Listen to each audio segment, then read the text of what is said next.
King Philip's War all started with one Puritan man who explored to the Americas, who encountered the Wampanoag Indians, wanting to exchange with them his belief in the Puritan faith. The Wampanoag were open to new ideas. Although they began to believe the Puritan faith, some began changing their minds about it due to other Puritan believers' actions and killings. This fueled King Philip's War. John Eliot's evangelization helped fuel the Wampanoag Indians' hatred toward the English, which caused a war between the Pilgrims and the Wampanoag, also known as King Philip's War.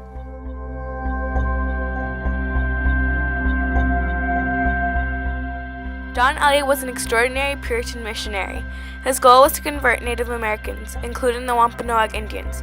He mentions in his missions that the chief use that I can make of these hopeful beginnings, besides rejoicing for such shinings, is from Isaiah chapter 2, verse 5.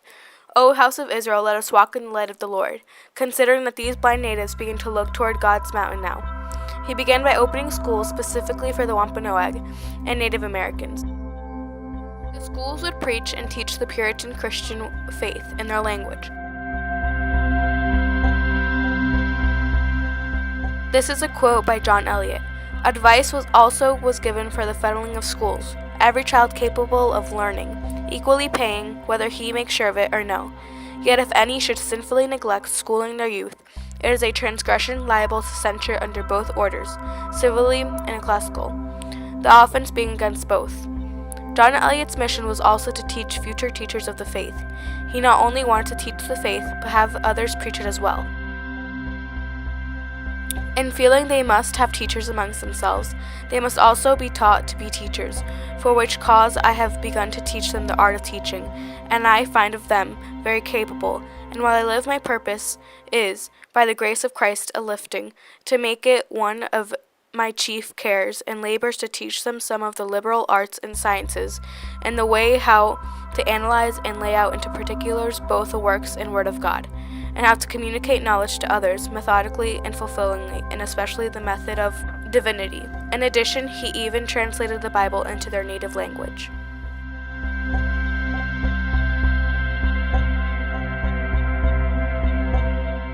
Many converted Native Americans were excluded from other Native Americans. Because religion is a huge part of the Native Americans' culture and government, it was frowned upon to be a Puritan believer. This led to the Praying Indians, a community of converted Indians. The converted Indians made their own community because they were not welcomed by the unconverted Native Americans. It was not permitted for a Native American to enter the church with traditional tribal clothing or pieces. This would drastically change the lives of Native Americans in Wampanoag. King Philip, or Metacomet, the brother of Alexander, would be the one to start the war. It all began when his father died and Alexander took his place as king. The colonists disliked the idea of Alexander becoming so independent as king. They met with him one day and Alexander was suspiciously gone. Everyone was told it was because of a fever. Sooner or later, they would find out it was the English that might have poisoned him. King Philip would take over. His perspective towards the English, which largely consisted of Puritans, would change into hatred. He disliked the fact that they were trying to take over by changing the Native Americans' faith and taking their land. He gathered tribes since the Wampanoag tribe was too small for a fight, and he used praying Indians as spies. He agreed to give up his tribe's firearms with the English. However, after agreeing, he never gave up the guns. The English grew suspicious and the war slowly began. The war was a deadly war. Many were killed, many were also held captive. For example, Mary Rowlandson. She was held captive, tortured, and she also witnessed others' lives taken away. Her witnessing of the tragic war and story led to her narrative. In the beginning, the Native Americans were open to the Puritan belief. They were very accepting and many ended up believing. However, when the war broke out and many colonists were attacked, the Native Americans were no longer trusted by the colonists and were forced to fight on the side of the Wampanoag Indians. This changed their perspective of the Puritans and colonists.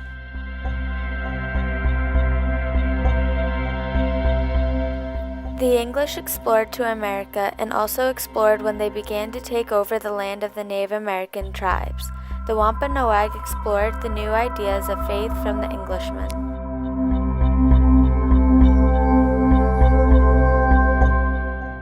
The Native Americans encountered an Englishman, John Eliot, who allowed them to encounter the religion of the Puritan faith.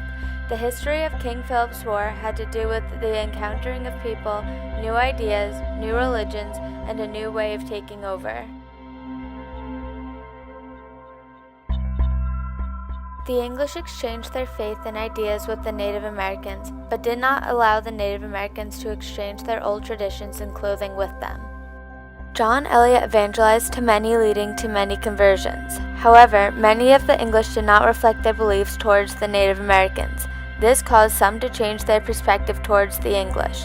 Once the English killed Metacomet's brother, Metacomet began to believe all Puritan Christians were bad. He also disliked them trying to take over. Beliefs were a big part of how everything was governed. John Eliot's evangelization and converting of others would affect how everything is ruled and governed.